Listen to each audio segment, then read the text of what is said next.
पालघर जिल्ह्यातील शेतकऱ्यांसमोर उभ्या राहिलेल्या धान खरेदीच्या गंभीर समस्येबाबत पालघरचे खासदार डॉक्टर हेमंत विष्णू सावरा यांनी महाराष्ट्राचे अन्न नागरी पुरवठा मंत्री छगन भुजबळ यांची भेट घेतली।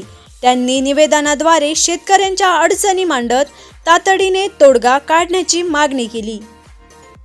पालघर जिल्ह्यातील ठाणे जिल्ह्याच्या सीमेवरील शेतकरी गेल्या अनेक वर्षांपासून ठाणे जिल्ह्यातील खरेदी केंद्रावर धान विक्री करत आहेत।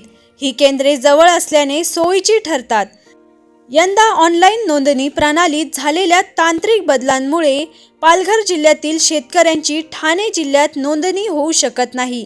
त्यामुळे शेतकऱ्यांना कमी दरात खाजगी व्यापाऱ्यांकडे धान विकण्याची वेळ आली आहे।